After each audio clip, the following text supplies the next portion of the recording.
Halo, selamat pagi. Assalamualaikum. Waalaikumsalam Waalaikumsalam warahmatullahi warahmatullahi wabarakatuh. Nih, kita akan segera mulai ya. Kita akan segera mulai ya. Nanti untuk sementara dulu semuanya biar nanti fokus ke materi dulu nih, J. Oke, sebentar. Oke. Yap. Oke, kita akan segera mulai. Bismillahirrahmanirrahim warahmatullahi wabarakatuh. Bapak Ibu semuanya, Bapak Ibu guru yang kami hormati, Bapak atau Ibu Kepala Sekolah dari SDIT An-Najah yang kami hormati, juga adik-adik semuanya, wali murid semuanya yang kami hormati dan berbahagia, tetap jaga kesehatan selalu di pagi kali ini tentunya. Di era pandemi ini kayaknya kesehatan memang hal penting yang harus kita selalu jaga, dan protokol kesehatan juga tetap harus kita tegakkan sesuai dengan anjuran pemerintah ya. Dan kita berbahagia sekali di era seperti ini kita bisa bertemu walaupun jarak yang memisahkan. Kami di Jogja, Bapak Ibu semuanya dan juga teman-teman adik-adik semuanya itu ada di Klaten ya. Semoga waktu yang singkat ini melalui media ini bisa digunakan seefektif mungkin. Nanti kita akan berdiskusi ya, diskusi seputar bank sampah seperti apa. Sehingga saya akan membahas khusus untuk sampah, pengelolaan bank sampah. Seperti tema pada pagi hari ini, kita akan mengelola tentang bank sampah. Baik. SIN adalah lembaga yang ada di kami di Jogja, mendampingi sekolah-sekolah adiwiyata, baik itu di DIY, di Jawa Tengah. Kemudian kami juga memiliki sistem aplikasi bank sampah.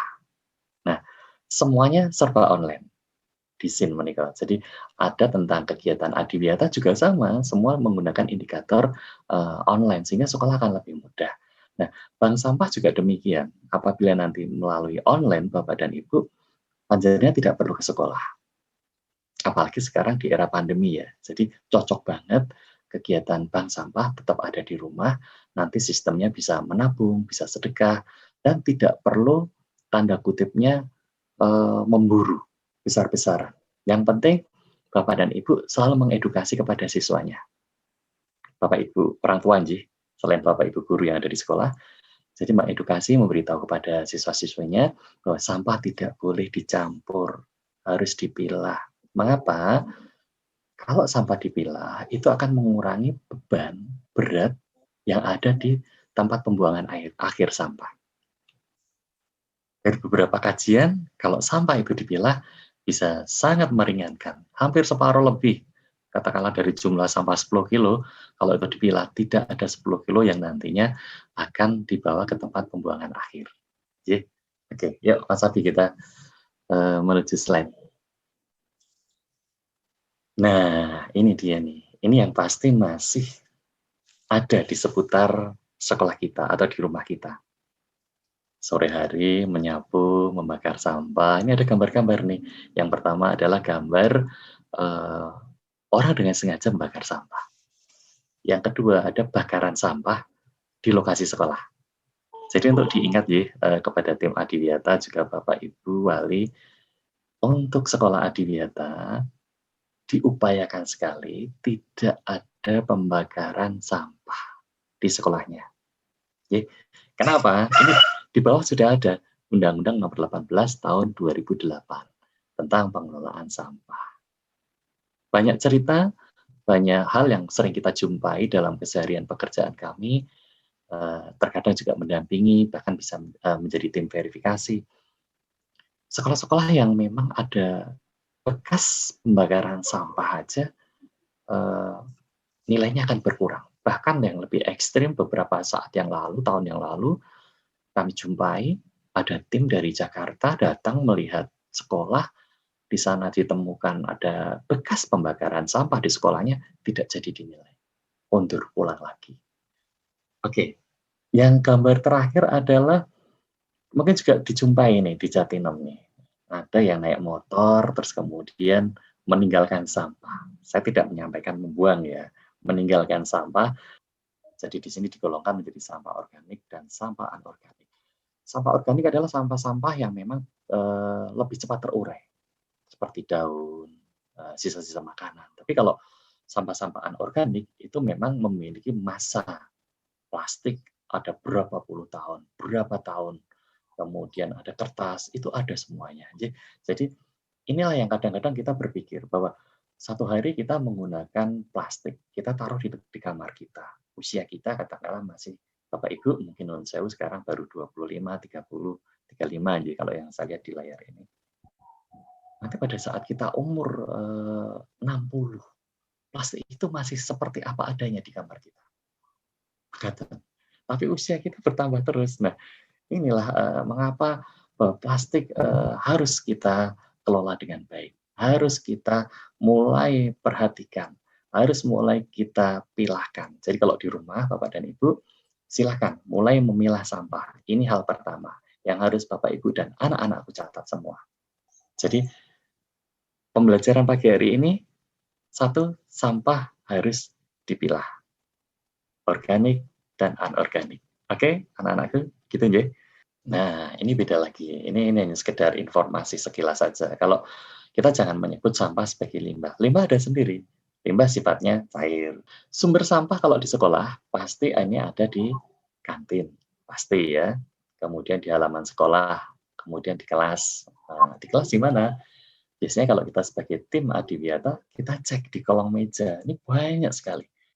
Ini sarana prasarana pendukung. Kalau ini hanya sekilas di sekolah sudah ada sapu, kemoceng, kemudian ada skop, ada tempat sampah pilah. Ini kan sudah saya kemarin pernah ke SDIT Anaja, di sana saya lihat sudah keren, sudah setidaknya sudah ada. Nanti tinggal pembahasannya kita naikkan pada saat kita menjelang Adiwiyata tingkat provinsi nantinya. Ada komposter, ada biopori, sumber resapan, nah bank sampah, galeri, kerajinan daur ulang, ini harus ada. Ini data secara umum. Ini data secara umum. Jadi mengapa kita harus mengelola sampah? Inilah Bapak Ibu, kalau kita mau bicara tentang sampah, pasti ada hal-hal seperti ini. Jadi berapa yang sudah dikompos, tidak dikelola, dibakar. Nah ini masih ada dibakar, tapi hanya 5% ya. Kemudian 69 ditimbun di TPA. Ini yang di TPA masih bercampur antara sampah organik dan anorganik. Nah, upaya-upaya yang dilakukan oleh sekolah-sekolah Adiwiyata adalah mengelola sampah dari sumbernya. Itu pembelajaran kita yang kedua. Kalau tadi dipilah, yang pertama, anak-anakku bisa catat nih. Yang pertama, sampah wajib dipilah. Yang kedua, sampah diolah dari sumbernya. Ini yang kedua. Ini yang tadi saya matur bahwa sekolah Adiwiyata di Kabupaten Klaten SDIT Anaja sekarang sudah posisinya ada di kabupaten. Ayo Pak Abidi selanjutnya. Nah ini seperti ini pencapaiannya Bapak Ibu. Kita posisinya kemarin-kemarin itu ada di Adiwiyata sekolah. Sekolah menyiapkan semuanya. Piranti-piranti kerjanya semua disiapkan.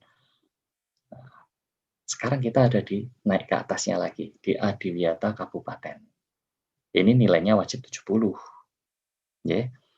Kemudian nanti tahun depan kita maju Adiwiyata Provinsi. Tapi sejak hari ini, setelah menerima penghargaan Adiwiyata Kabupaten, kita sudah akan membuat program perencanaan, pelaksanaan, dan monitoring hingga nanti saatnya kita diajukan ke tingkat provinsi tahun depan, tahun 2022. Ya. Kemudian nanti kita meningkat lagi, maju ke Adiwiyata tingkat nasional. Nah, ada paling atas ini adalah Adiwiyata tingkat mandiri. Nah, inilah fokus kita pada pagi hari ini, Bapak dan Ibu. Kita akan memulai dengan kegiatan HPSN. HPSN itu adalah Hari Peduli Sampah Nasional tahun 2021. Temanya tahun ini adalah kelola sampah sebagai bahan baku ekonomi. Nah, ini pas banget. Ya, pas banget yang apa kita diskusikan pada pagi hari ini. Jadi monggo nanti kita gerakkan seluruh warga sekolah kita, siswa-siswi kita. Kalau siswa-siswi kita ada 650-an siswa, kemudian saya ambil contoh saja, ya, yang kami lakukan di beberapa daerah, termasuk di Solo, itu juga kami sampaikan bahwa apabila salah satu siswa di rumah ada kegiatan memilah sampah, monggo nanti Bapak dan Ibu yang ada di forum ini silahkan difoto dan besok pada hari Minggu diupload diberikan kepada sekolah melalui maaf Instagram atau WA, silahkan nanti sekolah yang mengkondisikan. Mengapa? Agar kegiatan Bapak Ibu yang ada di rumah ini bisa kita publikasikan, sekolah publikasikan. Ini poin untuk sekolah Adiwiyata. Yeah. Nah, jikalau tadi ada kegiatan Mbak dan Mas, anak-anakku sekalian nanti di sekolah, di rumah memilah sampah gitu. Artinya tidak mau uker-uker tempat sampah modern, tapi di rumah kan bisa bersih-bersih nih, bersih-bersih, terus kemudian diatur ini yang plastik sama plastik, ini yang kertas sama kertas. Nah, kemudian setelah itu dibungkus atau ditali, kemudian dikasih nama, silakan difoto, dikirim ke sekolah. Nah, oke. Ini seperti itu. Nah, ini bisa menjadi sedekah sampah istilahnya. Kalau saya kemarin mencoba menghitung secara terperinci bahwa kita tidak mungkin akan membawa timbangan ke tiap-tiap rumah dalam satu hari yang sama. Kalau mungkin secara paralel bisa dengan home visit atau apa yang dilakukan oleh Bapak Ibu guru di sekolah. Tapi untuk pada hari yang sama kita nggak mungkin. Butuh berapa timbangan kan begitu. Nah untuk itu nanti kita sepakati bisa kita ukur. Misalnya saya ambil botol air mineral yang 600 mg. Itu kalau kita timbang itu kurang lebih bobot netonya itu antara 15 sampai 20 gram.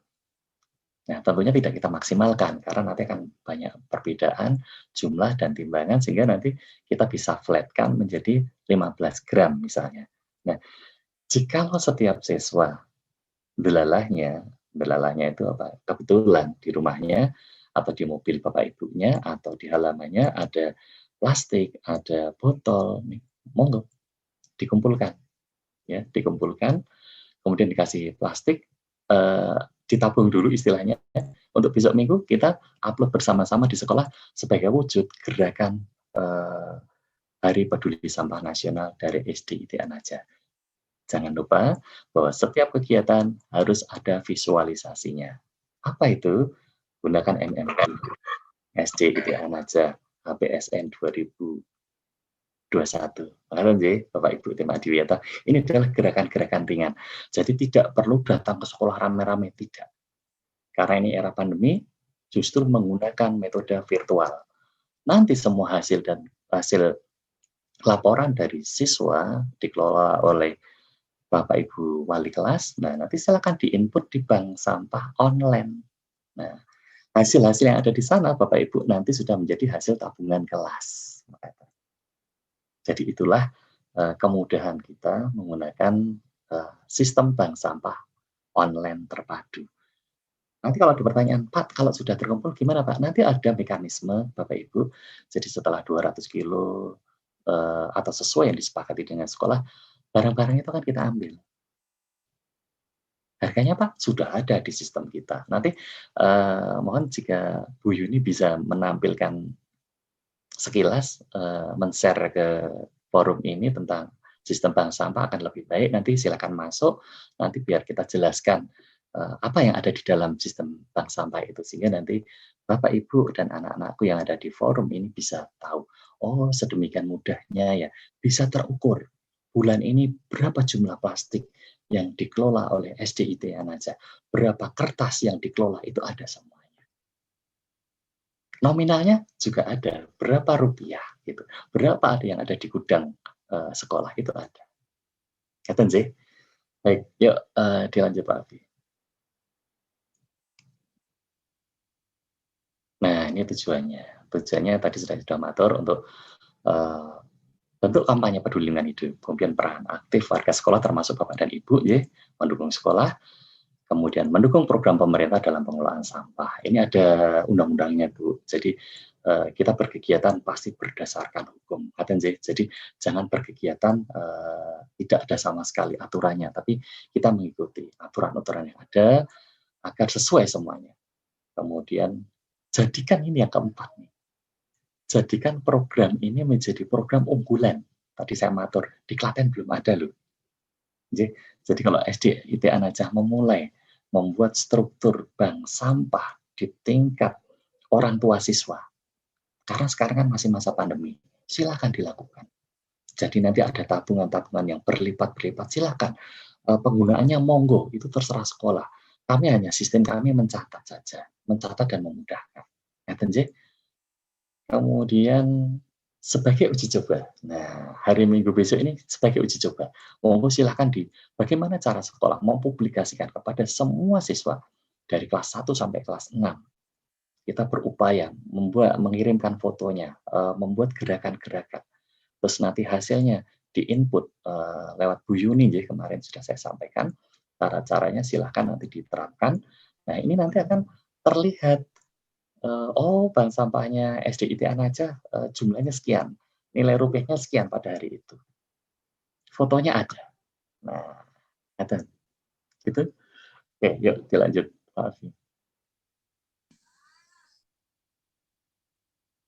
Nah, besok begini Bu, Bapak Ibu, fotonya. Ada yang pertama memilah nih, dipilah gitu. Saya matur ya tadi ya, tidak mengukir-ukir tempat sampah loh ya. Jadi membersihkan, menyapu rumah, terus kemudian menemukan kertas, dikumpulkan jadi dengan kertas, plastik dengan plastik, botol dengan botol. Ini silakan, gelas plastik dengan gelas plastik, kaleng dengan kaleng. Silakan. Setelah itu nanti kemas. Ini yang kedua dikemas ya. Nanti difoto semua, foto. Terus kemudian dicatat. Nah, setelah dicatat, ya dicatat itu apa saja Pak Molan. Kita kan nggak menggunakan penimbangan Bapak dan Ibu. Jadi hanya jumlahnya saja. Jumlah dan nama barangnya. Nah, kemudian setelah itu dikirim ke sekolah. Ini yang terakhir dikirim ke sekolah ya. Apa yang dicatat tadi dikirim ke sekolah. Bisa difotokan, dikirim ke wali kelasnya masing-masing, bisa, atau monggo itu kebijakan sekolah nanti yang mengatur. Tapi konsep dasarnya seperti ini. Nah, hasil dari yang Ibu ini kirim ke sekolah, nanti sama tim Adiwiyata Sekolah akan diinputkan ke dalam sistem aplikasi bank sampah online. Jadi Bapak Ibu nanti bisa ngecek semua di sana, bisa ngecek sendiri-sendiri nasabahnya. Gitu. Termasuk kami, termasuk teman-teman di LH, termasuk mungkin dari kementerian bisa melihat gerakan kita, link kita nanti saya kirimkan ke teman-teman di nasional. Oh ini seperti ini ada gerakan seperti ini cakep kan gitu. Yuk dilanjut Pak. Nah, ini gerakan jadi ayo pilah sampah. Ini yang pertama tadi. Kedua, dari sumbernya. Yang ketiga, PRLH. Ini harus diketahui nih, 3 hal nih pagi hari ini. Monggo silahkan dicatat. Yuk, dilanjut Pak Abi. Ini hanya gambar-gambar agar Bapak Ibu perso. Nah, ini dia nih. Sekolah kita sudah ada, tempat sampah pilah. Jadi memilah sampah. Ini wajib ada di sekolah Adiwiyata. Yuk, dilanjut. Nah, ini adalah sampah organik. Daun, kulit buah, ini seperti ini sampah organik. Meskipun sudah kering ya. Oke, yuk dilanjut lagi Pak Abi. Ini hanya segelas edukasi kepada anak-anakku. Ini composting, jadi komposter. Sedang proses pengolahan sampah organik. Kalau tadi kita bicara bank sampah, ini adalah bicara tentang pembelajaran pengolahan sampah organik. Gitu ya. Bisa jadi pupuk nantinya. Gitu. Yuk, dilanjut Pak Abi. Nah, ini yang pasti nanti harus disiapkan oleh sekolah. Jadi ada pengurusnya, nasabahnya ada gudang barangnya. Kemarin saya perhatiin ada ya, ada peraturannya. Nah, silakan nanti peraturan yang di sini yang dimaksud adalah mekanismenya. Mekanismenya yang ada di SDIT An-Najah seperti apa? Ini adalah potensi, keunikan lokal. Monggo dipertahankan. Syukur ke depan bisa jadi koperasi. Ini harapan kami. Kemudian ada piket pengurus, ada jadwal setoran, ada sistemnya. Nah, sistemnya tinggal dibuka. Tadi sudah disampaikan Pak Abi di banksampah.online, itu bisa dilihat. Yuk, dilanjut Pak Abi. Nah, ini prosesnya alur bank sampah, ya, Bapak Ibu guru, Bapak Ibu orang tua, juga anak-anakku. Ini ada sistemnya seperti ini. Jadi pemilahan. Jadi tadi kalau kita besok akan melakukan pemilahan, kemudian penyetoran, kemudian penimbangan, kemudian ada pencatatan ya. Pencatatan ini masih manual sih. Kalau kita sistem online sudah semuanya otomatis ada di sana. Kemudian pengangkutan. Pengangkutan itu manakala barang sudah siap untuk kita ambil dengan jumlah yang besar tentunya. Ada. Yuk. Dilanjut Pak Abi. Nah, ini hanya sekedar kesimpulan-kesimpulan. Ada program 3R, ini kan ya Bapak Ibu. Jadi reduce, reuse, recycle. Termasuk ini. Saya tunjukkan. Atau nanti setelah slide ini selesai. Yuk, dilanjut Pak Abi. Nah, ternyata selanjutnya kita selesai penjelasan sekilas tentang kegiatan pagi hari ini. Kita fokus bagaimana kita membangun bank sampah di sekolah dan apa fungsinya. Insya Allah Bapak dan Ibu sudah perso semua. Monggo sekarang nanti tinggal Bapak Ibu setelah forum ini kami tutup, monggo berdiskusi dengan sekolah atau rapat dengan sekolah untuk segera merencanakan apa kontribusi kegiatan. Kontribusi kegiatan itu seperti hari Minggu besok kita menyiapkan konsep, kemudian kita uji coba. Kalau ini ternyata berjalan dengan baik, kemudian bisa diterima oleh semua pihak, maka ini bisa ditingkatkan di bulan-bulan berikutnya. Atau bisa nanti Bapak Ibu lakukan pada saat momen-momen hari lingkungan hidup. Kan jadi tidak setiap hari, tapi momen-momennya. Jadi misalnya Februari ini dari peduli sampah, nanti tanggal 22 Maret ada hari air, tanggal 22 April ada hari bumi. Kalau nggak salah ya. Nah, kemudian tanggal 23 Mei itu ada hari keanekaragaman hayati. Tanggal 5 Juni itu ada hari lingkungan hidup. Jadi anak-anak juga harus tahu sih, Bapak Ibu guru juga. Jadi monggo pembelajaran RPP, karena di Adiwiyata juga mengintegrasikan RPP, rencana pelaksanaan pembelajaran. Itu